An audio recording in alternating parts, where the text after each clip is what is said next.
Entonces, nada, esto está perfecto. Está en marcha. Queridos amigos, nos encontramos en Caminos con Historia en un nuevo encuentro y esta vez vamos a traer cosas muy interesantes relativas a Oviedo, el camino primitivo a Santiago y la reconstrucción de su patrimonio. Vamos a hablar en concreto con una persona muy especial. Él es Francisco José Borge Cordovilla. ¿Qué tal, Francisco José? Hola, ¿qué tal, Miguel? Muy bien, aquí estamos. Pues nada, yo encantado de tenerte aquí en el canal Caminos con Historia y la verdad que, bueno, he visto un poco tu trayectoria, tu biografía y la verdad es que es muy interesante porque, bueno, profesor de enseñanza secundaria con formación en ciencias sociales, económicas y empresariales, gran investigador y divulgador del patrimonio histórico-artístico. Actúa sobre todo empleando técnicas de realidad virtual y modelado 3D, que si él no me corrige yo creo que es pionero, al menos en la región, porque ¿cuántos años llevas reconstruyendo en 3D? Sí, bueno, esto empezamos en el año, alrededor del año 89. Uf. De 1989, con un Commodore Amiga de aquella. Teníamos un disco duro que tenía 8 megas de RAM y estábamos, o sea, tenía 8 megas de almacenamiento y nos parecía una cosa increíble. Y de RAM no sé cuánto tendríamos 512K o yo qué sé, una cosa miserable. 8 megas para la gente joven que se pueda unir es una canción, bueno, ¿no? En MP3. Sí, 8 megas va un par de fotos, no sé, vamos, no da ni para la presentación de un vídeo de TikTok, yo creo. Sí. Pero es que es muy interesante porque hoy en día ya estamos en 2024, ya es bastante normal hablar de reconstrucción en 3D, realidad virtual, claro, realidad aumentada, pero en aquella época no. Eso era muy raro. Sí, empezamos nosotros reconstruyendo los edificios del costado sur de la catedral, que entonces se tenían por aquella obra famosa de Victoria Villagranda y José María Fernández Vuelta, se tenían como las excavaciones del Oviedo primitivo, se tenían como los primitivos palacios de Alfonso II, que curiosamente estaban justo pegados al costado sur de la catedral. Y bueno, claro, luego tuvimos que cambiar aquella óptica porque aquello era, digamos, historiográficamente insostenible, ¿no? Porque siempre se aludía al modelo palco imperial circo, copiado de Rámena y de Constantinopla y de Roma, del Palatino y el Circo Máximo de que eran colindantes el palacio y el circo, etcétera. Pero claro, aquí y luego el palacio se sustituía con la cristianización por la catedral y todo eso, pero vamos, aquello era insostenible porque toda aquella gente que sostenía aquello en aquellos tiempos no se daban cuenta que el clero de una catedral tenía que vivir en algún sitio, claro. Sí, entonces, pues claro, era una cosa totalmente inviable. Lo que es curioso es que la universidad 50 años más tarde siguieran sin preguntarse nada más y siguieran en lo mismo. Bueno, en fin, cosas de cada uno.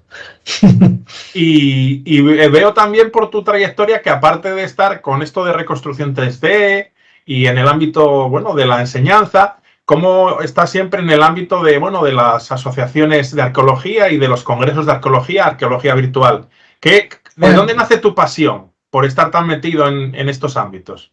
No, yo empecé, fue cuando empezamos con aquel amigo mío y yo a reconstruir los susodichos palacios de Alfonso II, y luego hicimos una memoria, hicimos un montón de instantáneas directamente de la pantalla con una cámara reflex y con un trípode, porque de aquella no había todo esto de los sistemas operativos actuales, ¿no? De la captura de pantalla ni ninguna de estas cosas, que no había nada de eso.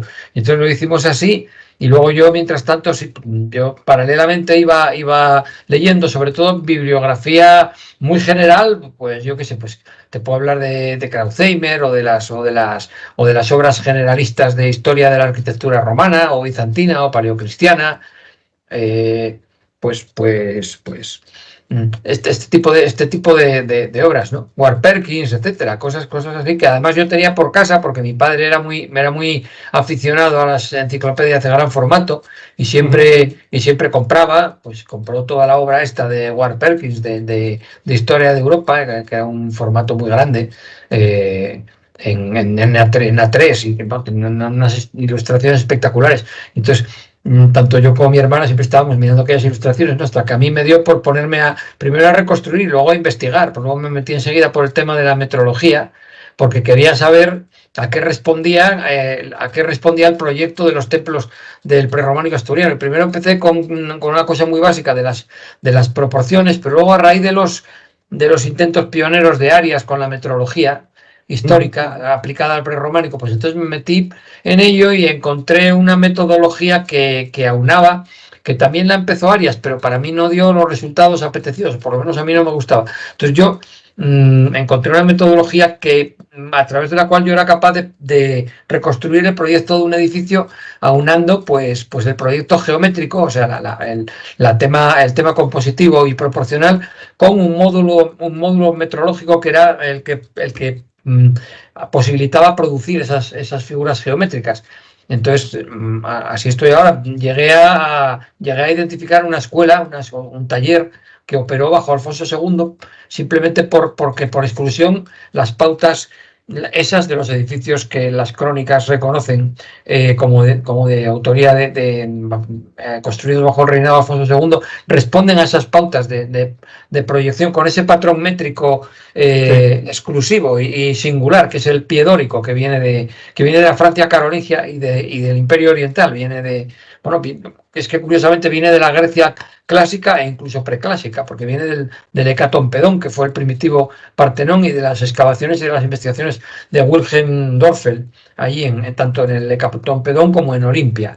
Y entonces, identificado ese pie, pues ahora falta establecer la afiliación por la cual esa unidad de medida llegó a Asturias, que tuvo que serlo a través del Imperio carolingio, porque yo la he detectado en Saint-Germain-des-Prés, la he detectado también en Münster, la he detectado en San Sisto y San Esteban de Halberstadt, y ahora últimamente, y también la detecté en pleno siglo VI bizantino, en un templo representativo del renacimiento de Justiniano y del principio, ¿no? de su imperio, como es la iglesia de los Santos Sergio y Baco, junto al palacio del Bucoleón. Pues ahí también está el pie dórico.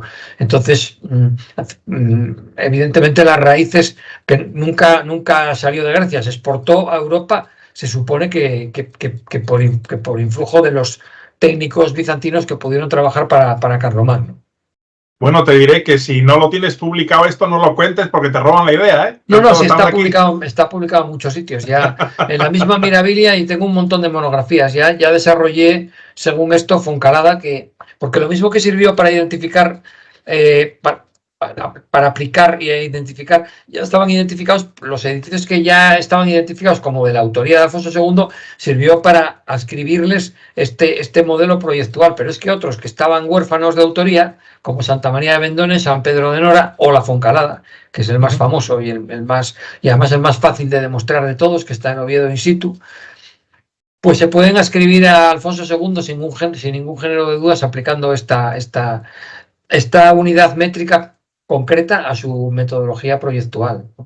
Porque la metodología proyectual es un mundo que pervive, o sea, que viene ya de época romana, porque la detectas en Veranes, la detectas en Santianes de Pravia, que Santianes de Pravia puede ser un caso de aula de Oecus de Villa Romana reaprovechado. La arqueología tendría que decir si estamos equivocados o no, pero el mundo constructivo, a base de figuras geométricas, del cuadrado, del desarrollo del rectángulo a través del desarrollo del cuadrado, el desarrollo del triángulo de Pitágoras, etcétera, todo eso pertenece al mismo mundo constructivo, ¿no? Está en vigor durante toda la época grecorromana, pero lo que ya no pertenece al mismo mundo constructivo es la metrología, que cambia, porque a partir de Ramiro I no se vuelve a usar esta unidad en el Reino de Asturias.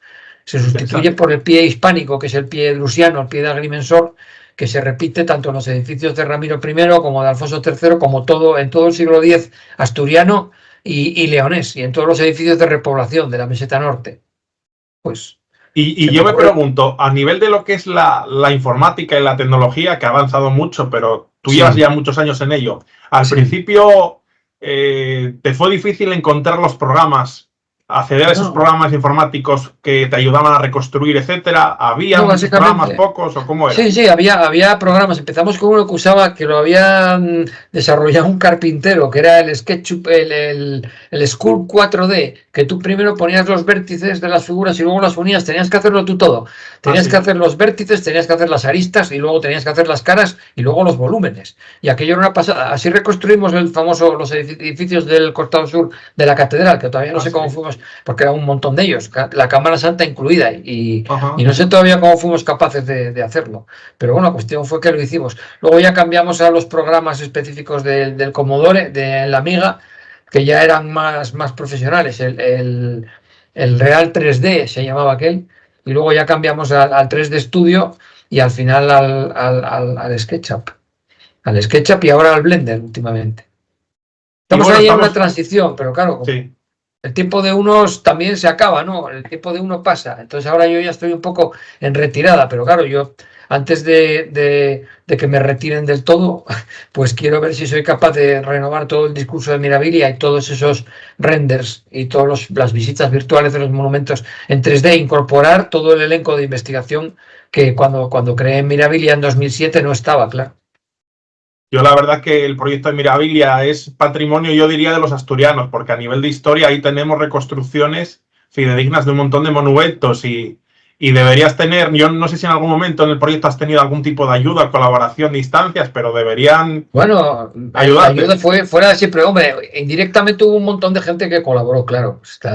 Todos mis arqueólogos de cabecera, mis amigos arqueólogos, Sergio Ríos, César García de Castro, Juan Ramón Muñiz Álvarez, un montón de ellos, no podría nombrarlos a todos, Alejandro García, muchos, Álvarez Busto también, el de Gauzón, pues mucha gente colaboró, desde luego. Don Raúl Arias, que durante toda su vida, que yo pude compartir todos aquellos ratos en el archivo de la catedral, cuando él era archivero y estaba en activo, aquellos fueron ratos de investigación, vamos, impagables, y de ahí sale todo esto. De hecho, en la información de interés de Mirabilia hay una especie de currículum de la página, y ahí sale citada toda la gente a la que nos debemos un poco. Pero luego mi colaborador más cercano fue mi amigo, que por cierto es químico, Javier Moreno Fernández, que desde aquí le mando un saludo, aunque yo sé que él no suele abrir estas cosas, pero bueno, le mando un saludo. Y entonces pues, ¿cómo se llama esto? Pues, a ver, porque aquí me están saltando cosas, ya está. Bueno, que le mando un saludo, y que bueno, que luego él, por razones de la vida, pues ya solamente participa ocasionalmente en el proyecto, pero vamos, que bueno, que ahí estuvo siempre, y bueno, luego continué yo solo. Y luego, ¿qué es lo que te ha llevado a no dejarlo por el camino nunca? Y ir construyéndolo, no sé, aumentándolo. Porque claro, es una labor inacabada, porque la investigación, una vez que investigas y publicas algo en papel, pues enseguida, claro, esa investigación en papel necesita ilustraciones. Entonces ya haces el 3D. Entonces el siguiente paso es incorporarlo a Mirabilia, y el siguiente paso es darle el mayor realismo posible y organizar, pues, en torno al monumento, una visita virtual guiada, que es en lo que estoy ahora. Pero bueno, tuvo que renovar toda la presentación, porque como a la comercialización del software y del hardware de repente le interesó cargarse el Flash, que era donde lo tenía todo implementado, pues ahora hay que hacerlo todo en HTML5, y eso es un proceso largo.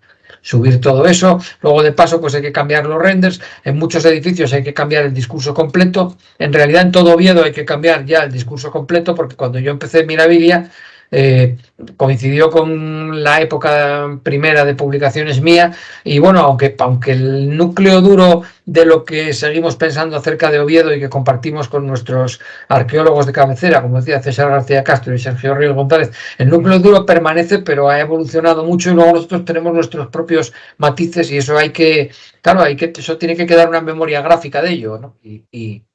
Porque bueno, hay gente que piensa que el papel, que será insustituible, pero yo creo que el papel al final, a nivel de divulgación, no llega, y sobre todo en estos temas tan especializados, no llega a tanta gente como estos medios audiovisuales y multimedia.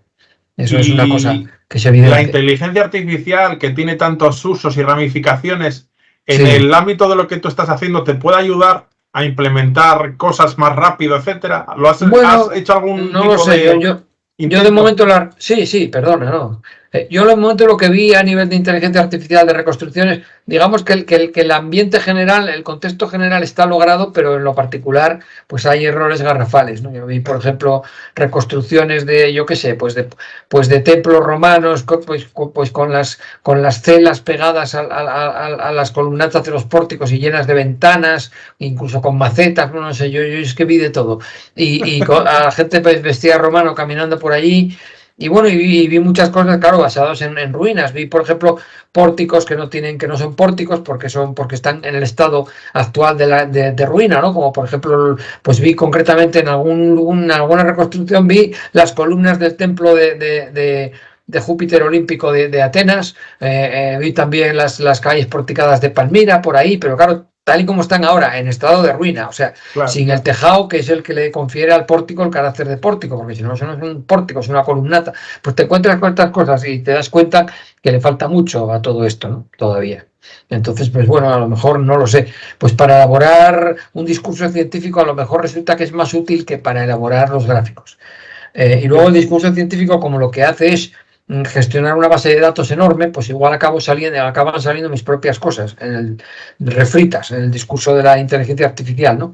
Refritas con otras, a lo mejor que son incluso de una tendencia historiográfica contraria, ¿no? Que no tiene nada que ver con la mía. Yo qué sé, pues, Sí. por ejemplo, igual sale mezclado el santuario de Oviedo, o sea, el Génesis de Oviedo como santuario, polo de cristianización de la comarca central de Asturias, igual me sale mezclado con la urbe regia o con cualquier barbaridad de esas, ¿no? En las que no creo. Y entonces, claro, como no me puedo arriesgar a que el chat GPT meta la pata y me elabore un discurso que yo, por cuestión de lo de siempre, la premura de tiempos, estas cosas, no lo mide, lo suba para allá y luego esté lleno de barbaridades y tarde un año en detectarlas, pues prefiero hacerlo todo a mano y revisándolo concienzudamente antes que meterme. Hombre, iremos siguiéndolo y vigilándolo, pues eso, ¿no? De cerca, con atención, a ver cómo evoluciona, pero de ahí a cogerlo sin más, porque yo veo que hay una cierta alegría, bueno, lo mismo que en general en toda la metodología científica y de divulgación cultural, hay una cierta alegría en adoptar todas estas cosas de una forma crítica, ¿no? Entonces, claro, pues nos podemos encontrar, yo como profesor de secundaria, pues te puedes hacer una idea de la cantidad de cosas que te podría contar. Sí, claro, es que no. Y que Y sería la gente, bueno, entretenido. ahora nos vas a enseguida a mostrar un poco cómo es Mirabilia o Vetencia por dentro, pero para Sí, alguien que no sepa lo que es, cuéntanos sí. qué se va a encontrar allí, aparte de las reconstrucciones Claro, de bueno, se monumentos. va, se va a encontrar con un discurso alternativo, que en su día fue alternativo completamente, de 2007, acerca de los primeros siglos, de la génesis del núcleo del asentamiento que hoy en día es la capital del Principado de Asturias, o sea, de Oviedo. Se va a encontrar con un discurso acerca de su génesis. En 2007 era totalmente diverso y que no lo seguía nadie, y que luego, pues bueno, que sí que respondía a pensamientos de gentes que luego, con mucha más, claro, competencia que nosotros, convirtieron ese discurso en algo mucho más sólido, si cabe, porque tampoco es que esté mal, pero claro, ellos lo pueden hacer con una exhaustividad y con un acceso a medios de los que yo, por mis propios alcances, pues no puedo llegar, ¿no? Pero se va a encontrar con esa y luego se va a encontrar con el reflejo de una evolución que, que va más en torno a definir ese santuario y sus elementos, que no bueno, pues no te vas a encontrar ahí con la famosa Civitas, con la famosa ciudad regia, ¿no? Sede de la corte y todo eso. No te la vas a encontrar hasta Alfonso III, que es el primero que edifica el palacio fuera del muro del atrio, ¿no? Y hace una nueva ampliación de la muralla, aunque acerca de eso hay matices, pero bueno, yo creo en esa interpretación hipotética mía, ¿vale? Entonces te vas a encontrar con eso, no te vas a encontrar con el típico Oviedo que nace como un proyecto unitario ya como ciudad regia, como capital, con una población, con un acueducto que le sirve para el abastecimiento de agua, con un palacio real, con todo eso. Eso no te lo vas a encontrar porque sinceramente pensamos que jamás fue así, ¿no? Sí, Tampoco te sí, vas sí. a encontrar con un asentamiento romano, que hay un previo que analiza el posible asentamiento romano y su naturaleza. Tampoco te vas a encontrar con eso, ¿no? Con un asentamiento romano de carácter ciudadano como se quiere hacer ver, te vas a encontrar sobre todo con un producto muy crítico, aunque si algún defecto le tenemos que sacar, aparte de su estado inacabado, es su carácter marcadamente local al centrarse en Oviedo. Pero claro, Oviedo es un caso único de urbanismo en todo el reino de Asturias alto medieval, hasta que después se repuebla León, que tampoco es que fuera exactamente una ciudad, sino que era un trasunto de ciudad mezclado con un campamento militar y dotado de sede episcopal. Bueno, digamos que tenía un carácter protourbano, ¿no? Pero tampoco se encontraron nunca ninguna inscripción en León que haga, por ejemplo, referencia a ningún tipo de institución edilicia, es decir, no hay ningún tipo de diploma o de lápida epigráfica que haga alusión a instituciones urbanas en León. Entonces nos encontramos con un campamento militar que se va convirtiendo poco a poco en los siglos de la tarde antigüedad en ciudad, ¿no? Mientras que aquí en Oviedo nos encontramos con algo de nuevo cuño, pero que no se convierte en ciudad hasta que Alfonso VI a finales del siglo XI, con la visita al Arca Santa y todo esto, concede el fuero. Hasta entonces no hay ciudad ni nada que se le parezca, porque ni hay ciudadanos, ni hay instituciones, ni hay nada. Y de hecho la única traída de agua que tienen es de carácter eclesiástico y solo la usan ellos. Es una cosa que está muy clara. Sí, sí. Yo la verdad es que esto no lo he mirado por internet, pero ¿hay algún otro proyecto como el vuestro, de alguna otra ciudad que hayan hecho esta reconstrucción de los monumentos y la evolución histórica, o no lo hay? Sí, tengo entendido que en Soria, que me honré en estar allí, mi primer destino en prácticas, 2 años que estuvieron muy bien, lo único lo lejos que está, porque si no hubiera ido de allí, pues en Soria estaban haciendo algo similar. Soria, que la ciudad medieval era como 5 veces la ciudad actual, pero de hecho es que dentro de la muralla pues, subsisten, yo creo que más de la mitad de los solares que están dentro del recinto amurallado están o en ruinas o inutilizados, pero está muy, muy despoblado, aunque ahora últimamente creo que institucionalmente se estaban recuperando cosas, pues verdaderamente es muy notable, y estaban haciendo algo virtual, sí. Estaban algo haciendo desde el origen de los 12 linajes y todo esto hasta la actualidad. Estaban trazando una evolución histórica de la ciudad, sí. Y desconozco, yo me había fijado en el caso de Soria. Yo sé que para León, que tenían pensado hacer algo así, pero hasta ahora, fuera de la fase romana, no he visto nada, ¿no? No he visto nada. Porque sería bonito, tú dices que igual una crítica a tu proyecto es que eso es local, está centrado en Oviedo, sí, claro. Pero tú con tus limitaciones, tú no puedes abarcarlo todo. Pero sería bonito hacer como una especie de proyecto de grandes ciudades. Sí, claro, sí, sería. Con un patrocinador que paga mucho dinero. Y bueno, pues, y si nos tocara dirigirlo, tampoco le íbamos a hacer ascos, desde luego, o codirigirlo incluso. ¿Qué te iba a decir? Yo te invito a que, si te parece, compartas pantalla y nos pongas lo que es Mirabilia, y nos enseñes lo que tú crees más, lo que creas más significativo. Bueno, nada, pues aquí, por ejemplo, hay una vista en la presentación en el primer menú, hay una vista de lo que sería el asentamiento. Esto está superado, el discurso de esto está superado. Pero bueno, por poner un ejemplo, aquí vemos, por ejemplo, el Palacio de Alfonso III, fuera del muro del atrio. Aquí vemos la fortaleza, aquí vemos el camino que baja a Foncalada, que Foncalada debe estar por ahí, pero mira, no llega a verse. Pero bueno, da igual, porque claro, luego esto se desarrolla. Aquí tenemos San Salvador, Santa María, San Juan Bautista, se ve por ahí, los monasterios, o sea, el monasterio Dúplice, que bueno, la Cámara Santa, famosa, y luego ya las dependencias episcopales, San Tirso, aquí a la orilla de la muralla. Pero claro, esto ahora mismo, lo que tengo reconstruido en la nueva versión ya supera con mucho esto. Y luego aquí fuera estaría el poblamiento. El poblamiento, que bueno, que el poblamiento es un poblamiento eminentemente aristocrático, hasta que estos linajes a mediados del 12 ya se disgregaron lo suficiente como para dar lugar a que esas propiedades urbanísticas empiecen a moverse y al final pues acaben en manos de particulares, aunque los obispos hay que decir que lucharon mucho por recuperarlas, ¿no? Porque claro, todo esto hay que tener en cuenta que era jurisdicción episcopal. Y entonces, pues, sobre todo lo que estaba aquí dentro, lo que estaba en lo que es la primera delimitación del atrio, que luego se amplía, ¿no?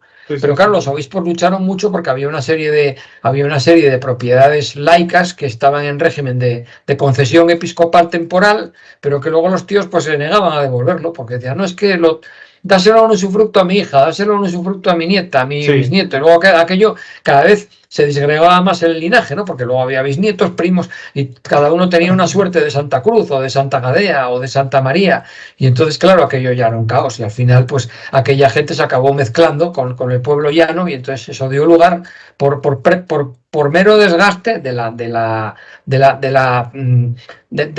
núcleo aristocrático que convivía ahí con la Iglesia, dio lugar al fenómeno ciudadano. Eso. Bueno, pues entonces no podemos entrar. Por ejemplo, aquí hay lo que decíamos, una fase de historia de Oviedo. Aquí hay una época fundacional con las con las hipotéticas fundaciones de Fruela I. Luego pasaríamos a Alfonso II, que establece, al final acaba estableciendo un episcopado, ¿no? Y hace la primera división del atrio. Aquí están los principales monumentos que nombramos antes ya, ¿no? Cuando vimos la ilustración del principio. Luego Alfonso III... Las principales... Vuelve un momento a Alfonso II, si puedes. Sí, vamos. Las principales vías de comunicación que tenemos en la ciudad. Sí. ¿Cuáles son? Principales. Claro, esto sería el eje Cimadevilla, Rúa San Juan, y por aquí se bajaba a Foncalada, no por Gascona, porque a Gascona ahí había un despeñadero sobre un camino de cabras. El acceso rodado a Foncalada, que además luego continuaba por Pumarín a Avilés, era el que pasaba por delante de la...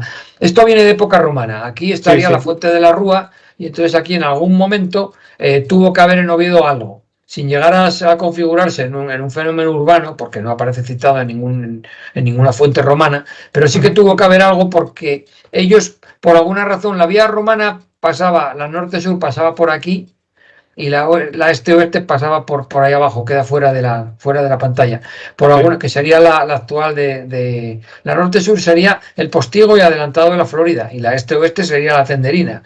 Pero por alguna razón que se nos escapa, ellos, bueno, sí, la Tenderina sería esto, ¿no? Sí, es esto. Esto que va, bueno, esto más bien, esto que va para abajo, hacia el este. Bueno, por alguna razón que se nos escapa, ellos decidieron en un momento dado, en vez de rodear la colina, pues hacer esta vía y volver a la vía original que lleva a Avilés, en vez de rodeando la colina, pues atravesándola. Y eso coincide con los hallazgos arquitectónicos de restos de infraestructura hidráulica y monetarios numismáticos de la fuente de la Rúa. Entonces queda claro que los romanos, por alguna razón, establecieron en las cercanías de Lucus Asturum, establecieron aquí algo, que ese algo va a ser seguramente una mansión, no, porque no figura tampoco en ningún itinerario, un establecimiento menor, una mutatio para cambiar los caballos, o una ¿cómo se llama esto otro? Una caupona, tipo de establecimiento menor, pero que de la suficiente entidad como para que el que tuviera necesidad se desviase de la carretera como un área de descanso actual y se parase aquí. Y esa fue la razón de que esta colina entrara en el mapa, aunque ya tenía un nombre prerromano, que era Obetao, ¿no? Pero bueno, la razón de que esa fuente se hiciera aquí y esa moneda apareciera aquí, evidentemente aquí había algo. Claro. Sí. Eso es evidente. Y luego, bueno, pues ese algo se aprovecha, y alrededor de San Salvador, pues Alfonso II traza un atrio de 80 pasos, el lugar más inmediato a los templos, que estaría delimitado por esta vía que pasa por delante de la fachada de San Salvador, y por esta otra que cruza hacia la actual calle de San Vicente, que sería esta. Pues esto delimitaría un cementerio, pero un cementerio de enterramientos, o sea, de uso exclusivamente para los muertos. Pero luego lo que se pasa del límite de esos 12 pasos del cementerio, pues aparte de templos y de dependencias para el clero, aquí por ejemplo las del obispo no las reflejo todavía, todo esto empieza a caer en manos laicas, sobre todo en el siglo X. Es un fenómeno que está bien estudiado, se aborda muy bien a través de la documentación de la propia colección de la Catedral de Oviedo, ¿no? Sí. Y entonces, pues luego al obispo le cuesta mucho trabajo recuperar la jurisdicción sobre esto que está dentro del primitivo atrio de San Salvador, ¿vale? Entonces luego Alfonso III construye el palacio aquí fuera, y entonces y aquí la fortaleza, y entonces claro, este atrio se amplía un montón. Y se da paso a un fenómeno que es protociudadano ya. De hecho, García de Castro y Ríos opinan que la muralla esta que yo defino para Alfonso III, la que coincide con el Oviedo Redondo del siglo XIII, porque hay que decir que la tan traída y llevada muralla de Alfonso X es una reconstrucción, realmente. No es que Alfonso X ordenara amurallar la villa tal y como conocemos la muralla hoy en día. Esta muralla la ordenó hacer Alfonso III a más tardar. Eso sí, no la ordenó hacer Alfonso II ya en su reinado. Pero Alfonso III a más tardar ya, el Oviedo ya tenía el perfil del Oviedo Redondo del siglo XIII. Entonces Alfonso III, al ampliar tanto el atrio, el solar que ocupa su palacio, que también es bien conocido a través de la documentación catedralicia, al ampliar tanto el atrio dio pie a que un montón de laicos con sus séquitos y servidumbres, etcétera, se instalaran aquí. Y eso ya da inicio a que pues en el transcurso de 150 años pues está todo preparado para acoger instituciones ciudadanas y una ciudad de ciudadanos con derechos, con fuero y con servicios ciudadanos, ¿no? Evidentemente. Luego ya, pues los monumentos, pues podemos recorrer muchos monumentos. Por ejemplo, pues podemos recorrer la Catedral de San Salvador. Santa María tiene un montón de fichas cada monumento, ¿no? Podemos entrar, pues, en esto que yo te hablaba antes, del análisis compositivo metrológico, cómo se deduce el pie dórico de la aplicación a las planimetrías de los edificios, en planta y en alzado, cómo se deducen los alzados, según los cánones prescritos por San Isidoro en el siglo VII, incluso para quien quiera profundizar, un análisis aquí textual un poco hecho con hojas de cálculo acerca de cómo se reproducen las dimensiones. Y luego, bueno, pues lo mismo en este documento que en otros, hay rotaciones exteriores del monumento, los monumentos, ¿no? De todos. Esto sería Santa María. Esta es la versión antigua, ahora mismo está también superada porque hice una nueva el año pasado que además la aproveché para pintarla completamente por dentro. No sé por qué esto no pita, porque tenía que ser automático, esto no tenía por qué pararse. Bueno, lo mismo que para este edificio, pues los hay para muchos otros. Aquí, por ejemplo, profundizamos en la arqueología de Santa María, las partes conservadas, que poca gente sabe que, bueno, esto está enterrado y esto se ve desde el claustrillo de las Pelayas, ¿no? Sí. Y esto se ve in situ. Pues poca gente sabe que, bueno, que se conservan bastantes restos de Santa María, que son visibles, ¿no? Aquí las celosías y con su ubicación en el templo, un modillón de esquina reaprovechado en la capilla del techo de la capilla de los vigiles, y lo mismo para otros muchos. Y el único que conserva de momento, que habíamos hecho una prueba, y la visita virtual, aunque está incompleta y no está bien porque no se ejecuta bien, es la cámara santa, que puede maximizar la pantalla. Aquí estamos en el interior de la Torre de San Miguel. Esto está hecho con un trial, aunque el programa, la versión original la compré, y aquí está pues la cripta de Santa Leocadia. Sí. Y bueno, claro, aquí el discurso está totalmente superado porque todo esto lo tengo reconstruido de una forma muy distinta. Aquí estaría al exterior con la Torre Vieja, la Torre Vieja de San Salvador de Oviedo, que también es obra de Alfonso III, y los palacios episcopales, aunque todo esto está bastante inconcluso. Y una primitiva sala capitular de San Salvador, porque hay que tener en cuenta que aquí es donde está el actual claustro de San Salvador, claro. Sí. Y antes de este hubo otro románico. Bueno, pues a ver si ahora soy capaz de salir de aquí, porque ahora a ver cómo minimizo yo esto. Pero voy a quitarte en un momento aquí, para poder salir. Bueno, pues esto es lo que hay monumentos, se hacen incursiones en monumentos también de fuera de Oviedo, lo cual le resta un poco del carácter localista. Los palacios de Alfonso II en La Vega están siquiera apuntados a través de un poco del análisis de las ilustraciones de Santullano y de un trazado sobre el plano.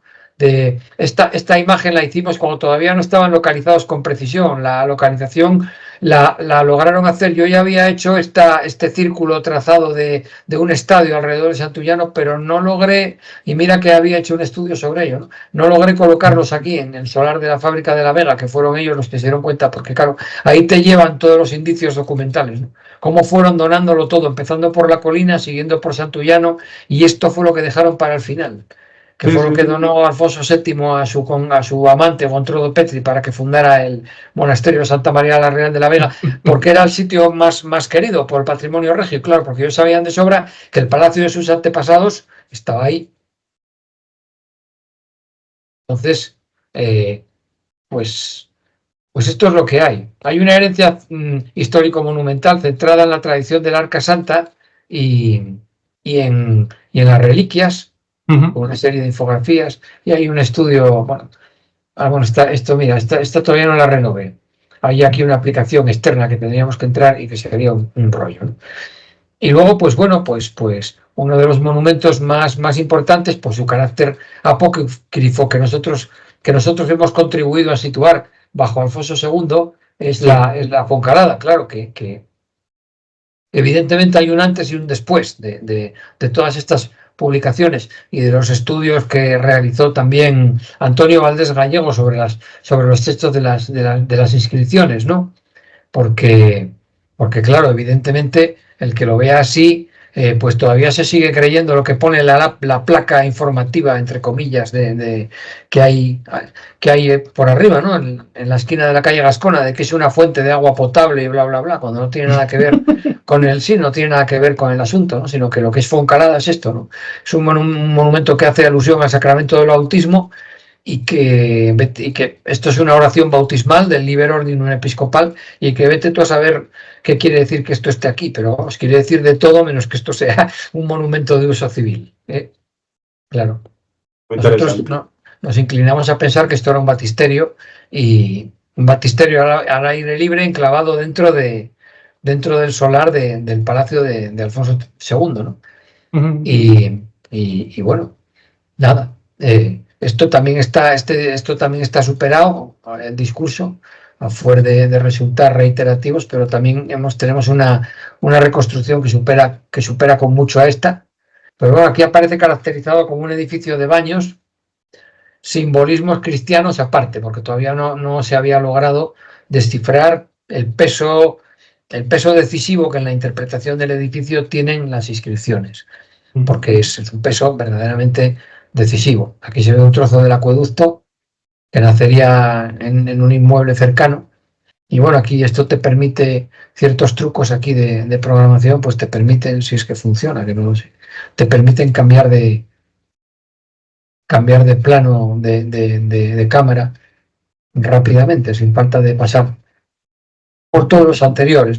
Bueno, y más o menos a grandes rasgos esto es Miravilla. Tiene un apartado de bibliografía bastante potente, evidentemente. Tiene una bibliografía general del contexto europeo, del contexto del Reino de Asturias, y luego ya se centra en el contexto obetense, donde, bueno, claro, nuestras investigaciones y las de Ríos González y las de César García de Castro pues tienen bastante peso, ¿no? Y alguna obra también lingüística para apoyar un poco la concepción toponímica, y un enlace a la biblioteca virtual del Principado de Asturias, porque teníamos una idea, pero la retiramos como, bueno, pues no lo sé, en plan acción protesta, porque como el RIDEA se caracteriza por su apoyo a la difusión de la cultura asturiana, poniéndolo todo de pago, pues entonces optamos por cambiarlo por esto, que lo pagamos todos con nuestros impuestos. Bueno, en realidad también, pero bueno, por lo menos estos tienen una biblioteca virtual de donde puedes descargar cosas, ¿no? Evidentemente. En realidad no se puede descargar nada. Antes tenías acceso a los boletines y bueno. Dejaremos aquí abajo del vídeo correo de aludidos para que respondan. A mí me da igual, yo voy cerrando sitios. Hice una conferencia en realidad una vez, que había tanta gente que tuvo que quedarse en el pasillo, pero yo creo que a la línea oficialista no le gustó mis atenciones para con García de Castro, y bueno, se me... ¿Y qué te iba a preguntar? La nueva versión que me dices, ya estoy trabajando en ella, tengo esto acabado, ¿cuándo la vas a lanzar? Es que claro, ahora voy un poco al socaire de mi participación en el programa radiofónico en Un Buen Día para Viajar. Sí. Y es que ahora, además, con todo el asunto de San Salvador de Oviedo, claro, es que es una cosa, es el cuento de nunca acabar. San Salvador de Oviedo es el único de los templos principales que me queda por perfeccionar, para integrarlo en el atrio y ya subir la nueva versión, por lo menos ir poco a poco subiendo el atrio con la nueva concepción del cementerio, etcétera. Lo que pasa es que San Salvador de Oviedo sigue dando sustos y en 2018 creíamos que habíamos llegado a la solución definitiva, pero yo, para mi gusto, que no, porque San Salvador de Oviedo no se parece en nada al resto del prerrománico asturiano. Y es un atrevimiento, esto que te voy a decir cuasi en primicia, lo dije también en la radio, Ajá. pero bueno, lo dije en muy pocos sitios más. San Salvador de Oviedo era arquitectura importada. Se podía parecer más a, yo qué sé, pues a la Catedral de Halberstadt o a Mittelfeld, la iglesia de la isla de Reynau, que a Santullán, porque es arquitectura carolingia importada. Hombre, obviamente con los usos arquitectónicos de aquí. No tiene la pendiente del tejado que tiene Mittelfeld, porque aquí no hace falta, ¿no? Ni tiene un cimborrio tan elevado, ni tampoco está nada claro que tenga un Westward, un cuerpo occidental, pero sí que, por ejemplo, tiene el cuerpo occidental más desarrollado de todas las iglesias del prerrománico asturiano que se conoce, porque eso se puede deducir tanto por las dimensiones que eran conocidas como por la complejidad que se deriva, que se trasluce del trazado de la planta. Entonces tenía un cuerpo occidental que no se parecía en nada tampoco ni al de Santullano. Se podía parecer un poco al de San Miguel de Liño que actualmente está perdido, ¿no? Al de Santiago de Goviendes o al de San Salvador de Valdedios, pero muy monumentalizado, nada que ver. Hay que tener en cuenta que es una iglesia que tiene 20 metros de ancho, San Salvador de Oviedo, por casi 48 de longitud. Es el templo más enorme, es incluso más grande que Santiago de Compostela, que decían que era el mayor, claro, de los conservados. Si quieres enseñar, bueno, la versión que tienes en la web, la tenemos. Si quieres enseñar la de Sí, San Salvador. la versión de la web está aquí, la sacamos inmediatamente. Pero claro, es que da problemas pues porque pensamos, porque nosotros la habíamos reconstruido muy prerrománica, Sí. pero es que se está revelando como que no. Mira, esta versión, por ejemplo, se parece más a lo que yo tengo en mente. Hay que quitar estos dos ábsides en batería de aquí porque solo tenía uno, tenía Ajá. ábside único. Únicamente aquí podía tener unas dependencias de auxilio a la liturgia, es Sí, decir, sí. podía tener un prótesis, un diaconicón o como queramos llamarlas. El cuerpo de naves básicamente, ciertamente era así, pero respecto al antecuerpo occidental yo tengo mis dudas de que fuera tan simple como yo lo reflejo aquí. Y luego sí que es verdad que el transepto tenía que tener unas secciones elevadas aquí, porque aquí está recibiendo un edificio que está. El transepto este es muy pequeño, era más grande, llegaba por lo menos hasta aquí, llegaba más al oeste. Y donde está esta puerta, aquí venía a encajar un edificio, que es el que llaman los arqueólogos el E1, que está a continuación del E3, que es uno que se conserva, que se ve desde el jardín de Pacho el Campanero. Pero resulta que ese edificio E1 se conserva su cornisa medieval en la sala que hace de antesala a la Cámara Santa y a la Torre de San Miguel, y se ve que esa cornisa está muy alta. Entonces yo lo que pienso es que esto tenía un transepto que claro que era más grande y que esta dependencia iba a salir al transepto, no a la nave lateral, o eso, o bien que las naves laterales no eran así de bajas como las pinto yo aquí, sino que eran más altas. Y entonces se parece enormemente a la catedral de Mittelfeld, de la isla de Reino, que ahora mismo no me acuerdo de la advocación. No me acuerdo cuál es la advocación de Mittelfeld, parece mentira. ¿Será San Esteban protomártir? No me acuerdo. Bueno, la cuestión. San Sisto y San Esteban es la advocación de Halberstadt. San Sisto y San Esteban de Halberstadt, que era otro edificio terriblemente parecido a San Salvador de Oviedo. De hecho, César García de Castro emitió una hipótesis en función de la longitud y del número de vigas que cita el obispo Pelayo en su restauración del siglo XII de San Salvador. Y la mía, en función de la proporción áurea y de los criterios de modulación y proporción del taller este que definí para Alfonso II, nos dan 15 centímetros de diferencia, la hipótesis de él y la mía. 15 centímetros de diferencia, que es menos de medio pie. Sí. O sea, que vienen a ser 2 palmos, más o menos. Sí, 2 palmos, no llega ni a 2 palmos. Entonces es que vamos por el buen camino, verdaderamente. Sí. Y esto es lo que hay.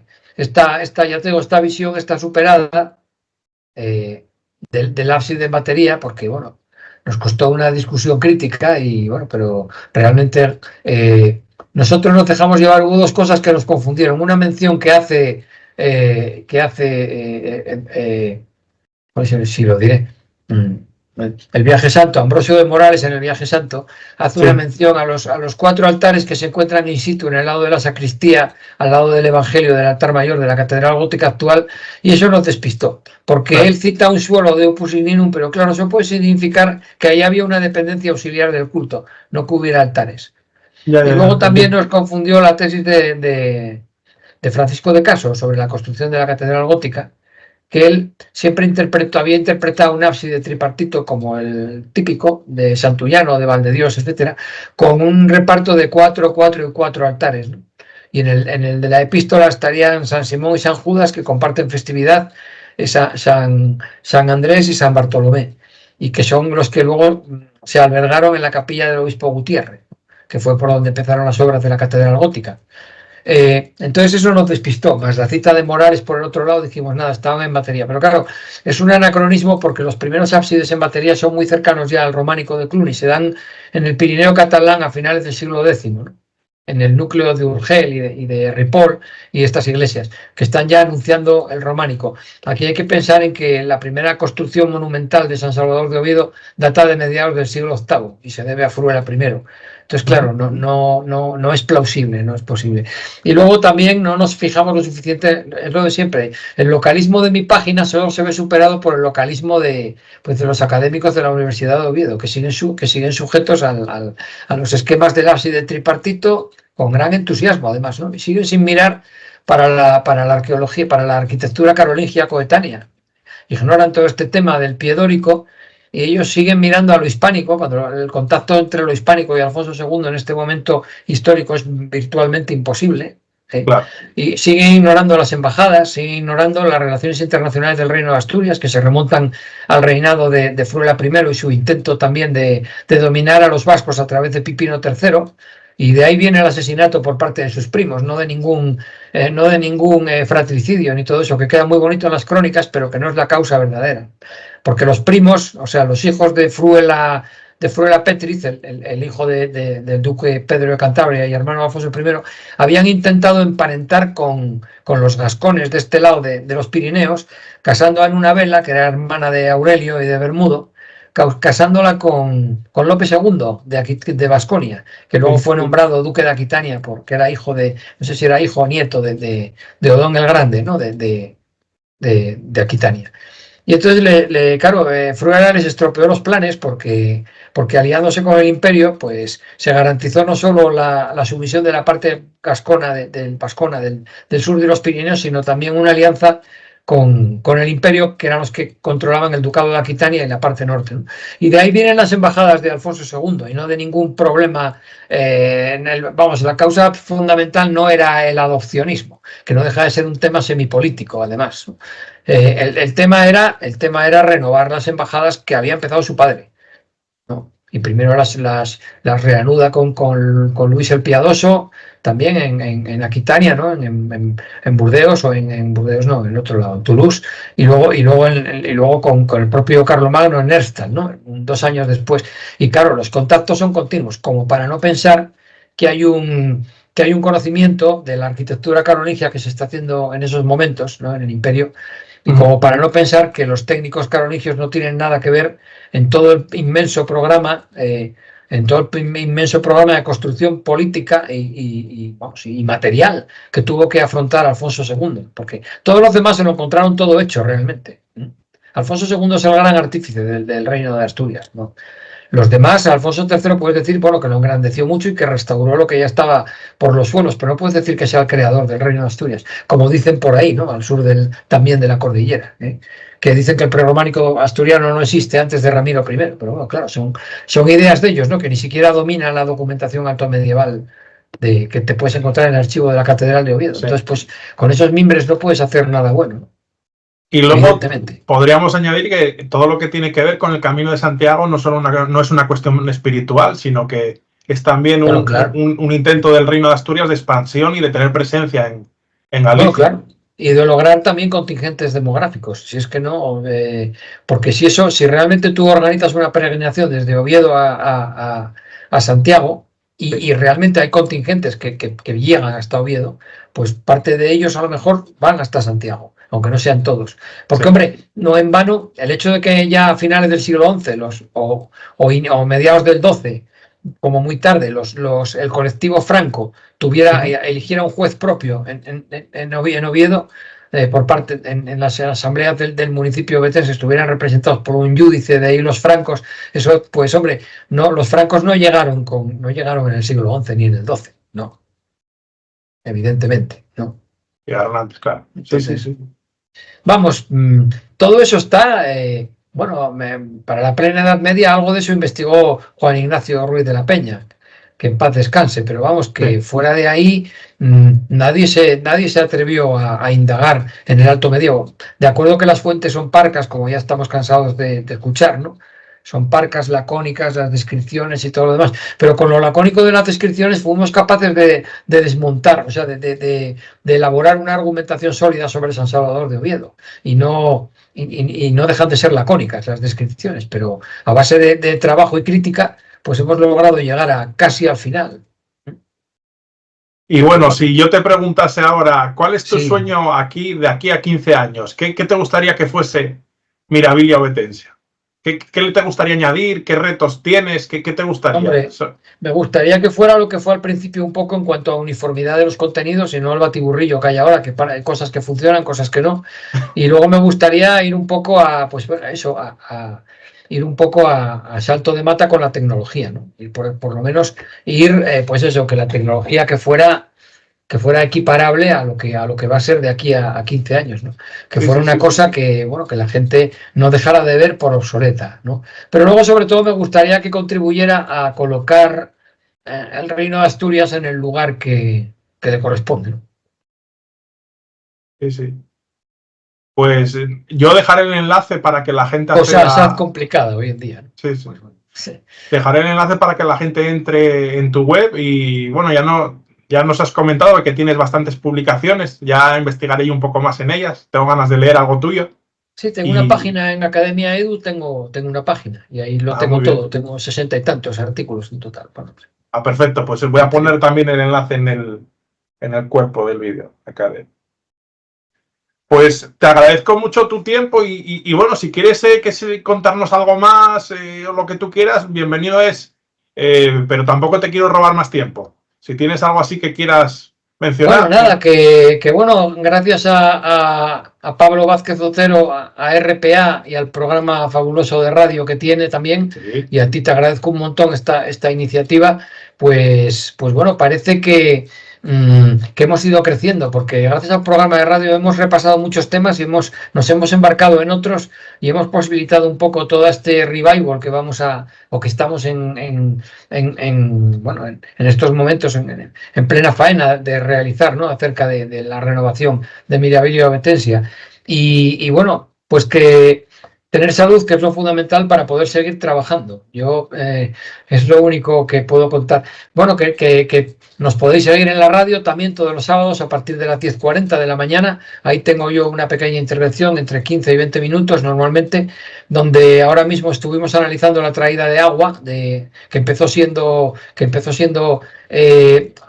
al servicio del santuario, empezó siendo plenamente eclesiástica, pero terminó siendo plenamente ciudadana, de las fuentes que venían desde los arenales de la Granda del Anillo, y estuvimos trazando su evolución, y ahora pues vamos a volver a repasar un poco toda la evolución histórica de Oviedo desde su origen como posible establecimiento romano en la ruta Lucus Asturum hasta, pues bueno, su advenimiento o su devenimiento en ciudad en época del fuero, ¿no? De la confirmación del fuero, la última por parte de Fernando II, el hijo de Alfonso VII. Y nada, ¿Qué te iba a decir? Estamos. Sí. Deja de compartir pantalla, así nos vemos las caras para despedirnos. Vale, si no... sí, perfecto. Vamos a dejar de compartir. A ver, espera. Así, confirmar, eso es. Pues nada, bien. Yo tengo muchas ganas de ver cuando lo puedas hacer la actualización que metes en Mirabilia, pero yo creo que es un referente para todos los que estudian historia en la Universidad de Oviedo o que sean arqueólogos amateur o gente que ame la cultura y el patrimonio asturiano, tiene que consultar Mirabilia Ovetensia. Y eso, que tengas ayuda, que se te sumen colaboradores altruistas al proyecto. Ojalá sí. Sí, porque como no sean altruistas, porque yo con todo el tiempo que empleo en esto, vamos, no vi un duro jamás. Así que, pero claro, aquí, ¿cómo vas a pedir a los demás que si dicen, bueno, pues si tú estás loco, pues mejor para ti, ¿no? Pero bueno, la gente, la verdad que hoy en día, toda esta juventud que verdaderamente está, los que llegan arriba están muy bien formados y es una pena porque verdaderamente lo tienen muy difícil, muy difícil. Y desde aquí mandarles un mensaje de suerte también, ¿no? De ánimo, porque no Pero mira, podemos hacer mucho más. gracias a personas como tú que se van más allá de lo cómodo y hacen este proyecto altruistamente, das un ejemplo del buen hacer, ¿no? Y de cómo con conocimientos y pasión y las herramientas que tenemos a nuestra mano podemos reconstruir la historia. Y yo creo que es apasionante. Y que tu modelo se puede replicar para muchas ciudades de España o de otros lugares. Yo creo que eso se tendría que tener como un modelo también a nivel pedagógico, educativo, para replicar para los alumnos de colegios y universidades. Sí, algo se intenta. Lo que pasa es que hay tal variedad de iniciativas, tantos implicados. Al final es que a estos chavales les sometemos a tal batiburrillo de cosas que es que no, la verdad es que es desbordante. Yo creo que no hubiera sido capaz de estudiar nada si hubiera estado sometido al sistema educativo actual, verdaderamente, porque es una cosa que te abruma, no te deja tiempo para aposentar conocimientos, ni para mirar cosas en profundidad, ni para nada. Entonces, pues, no sé. Yo, como profesor de secundaria, también es mi obligación echar un capote a los chavales y decirles que se animen y que sobre todo que no dejen de ser ellos mismos, ¿no? Y que no dejen que nadie les convenza de nada, como no sea su propio sentido crítico y su desarrollo personal, emocional y de su inteligencia. ¿Qué asignaturas das? Pues nada, yo estoy en ciclos formativos y en bachillerato. Estoy impartiendo pues alguna de economía de bachillerato y en ciclos formativos estoy impartiendo mi área, que es la contabilidad y las finanzas. Nada Ajá. que ver con esto. Pero bueno, hay que tener en cuenta que las ciencias, que las humanidades y las ciencias sociales siempre fueron adyacentes, ¿no? Sí, sí, sí, sí. Porque no son ciencias exactas, en fin. También me gusta mucho la filosofía y el pensamiento, pero bueno, de momento no, no estoy en condiciones de impartirlo. Alguna cosa largo por ahí siempre para que los alumnos se oxigenen un poco, pero bueno. Cuento alguna Pues, anécdota de Pitágoras o de Hipaso, su discípulo, de Antístenes, el fundador del cinismo, que también me gusta bastante, yo qué sé, pues cosas de estas que a uno le llaman la atención, ¿no? pues, Y así, Francisco José, muchas gracias por tu disponibilidad y si más muchas adelante gracias a ti, de verdad. tienes algún Sí, hallazgo, alguna cosa que compartir o la nueva sí, sí, por versión cuando esté supuesto. para lanzar, me avisas y tienes Sí, el sí, espacio. inmediatamente, serás el primero en enterarte. Pues muchas gracias y a seguir, como siempre, trabajando por el patrimonio asturiano. Y nada, a vosotros, pues simplemente despedirnos hasta otro episodio, en otro lugar, otro encuentro, siempre relacionado con los caminos y con la historia. Y simplemente enviaros un saludo. Hasta luego. Hasta luego.